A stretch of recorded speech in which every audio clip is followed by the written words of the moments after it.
ప్రభునందు ప్రియులైన మీకందరికీ యేసుక్రీస్తు ప్రభువారి నామంలో శుభవందనాలు తెలియజేస్తూ ఉన్నాం.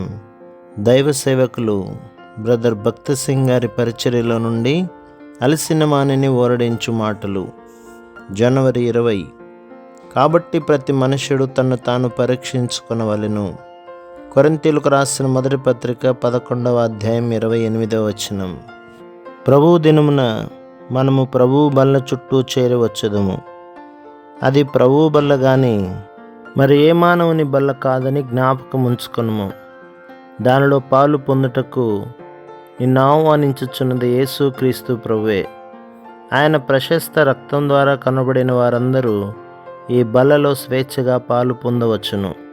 నీవు నీ హృదయంలోనికి చూచుకున్న ఎడల నిజముగా ఆయన రక్తం ద్వారా కొనబడితివని ఎరుగగలవు. లేని ఎడల రొట్టె గాని పాత్ర గాని నీ యొద్దకు వచ్చినను దయచేసి వాటిని ముట్టకుము. ఇవి తిరిగి జన్మించి జీవముగల దేవుని శరీరంలో భాగముగానైన వారికే చెందును. అవి తిరిగి జన్మించిన వారికి మాత్రమును చెందవు. ఇది స్వయం పరీక్షకు మొదటి విషయం. మీరు విశ్వాసం గలవారై ఉన్నారో లేదో మిమ్మును మీరే శోధించుకొని చూచుకొనుడి. కొరింథీయులకు రాసిన 2వ పత్రిక 13వ అధ్యాయం 5వ వచనం. ఈ బల్ల మనకు యేసుక్రీస్తు ప్రభు యొక్క మరణమును జ్ఞాపకం చేయుచున్నది. మరియు ఆ మరణములో శిలువపై గావించిన బలమైన శాశ్వత విజయమును కూడా అది మనకు జ్ఞాపకం చేయుచున్నది.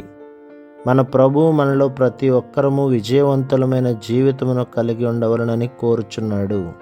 మరియు విరవబడిన ఆయన శరీరము, చిందించబడిన ఆయన రక్తము మనం సమృద్ధి అయిన జీవమును అనుభవించుటకు తోడ్పడును. ఆ రొట్టెలోను పాత్రలోను పాలు పొందటం వలన మనం ఆయన ద్వారా జీవించగలము. మనము దానిలో పాలు పొందుటకు ముందు కూడా మనము శుద్ధిగా ఉండవలనని జ్ఞాపకం చేయబడుచున్నది. మనము చాలా సంవత్సరముల నుండి పాలు పొందుచుండవచ్చును. అయితే ప్రతి సందర్భంలోనూ మనలను మనం పరీక్షించుకొనవలెను. మనం అపవిత్రంగా ఉన్న ఎడల అయోగ్యముగా పాలు పొందుదుము. కాబట్టి ఎవడు అయోగ్యముగా ప్రభు యొక్క రొట్టెను తినునో లేక ఆయన పాత్రలోనిది త్రాగునో వాడు ప్రభు యొక్క శరీరమును గూర్చి రక్తమును గూర్చి అపరాధియగును. కొరింథీయులకు రాసిన మొదటి పత్రిక 11వ అధ్యాయం 27వ వచనం.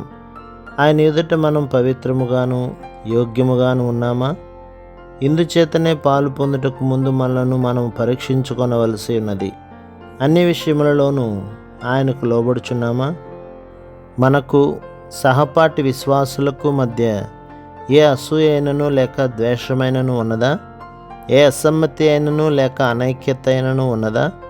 రొట్టెలోనూ పాత్రలోనూ పాలు పొందుటకు మునుపు దేవుని ఎదుటను మనుషుల ఎదుటను ఆ విషయములను ఒప్పుకొని సరిచేసుకొనవలెను. ఆ ద్వేషము మరియు అసూయ ఒప్పుకొనబడి రక్తము క్రిందికి తీసుకొని రాబడవలెను. ఆ అసమ్మతి లేక అనైక్యత వెలుగులోనికి తీసుకొని రాబడి సంధించబడి మరియు సరిచేయబడవలెను. ప్రతి ఒక్క బలహీనత ఆయన జీవము ద్వారా జయించబడగలదు. ప్రతి అపవిత్రత ఆయన రక్తం ద్వారా కడుగబడగలదు. మనలను మనము ఆయన ఎదుట తగ్గించుకొనుట ద్వారా ప్రతి ఒక్క నష్టము సమకూర్చబడగలదు. ఆయన మరణమును జ్ఞాపకం చేసుకొనుట వలన మనము కూడా పాపమునకు మరణించితిమని జ్ఞాపకము చేసుకొనేదము.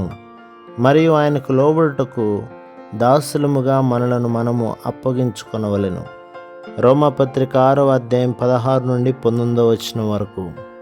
ప్రభు మిమ్మును మీ కుటుంబములను మీ సంఘములను దీవించి ఆశీర్వదించునుగాక. ఆమేన్.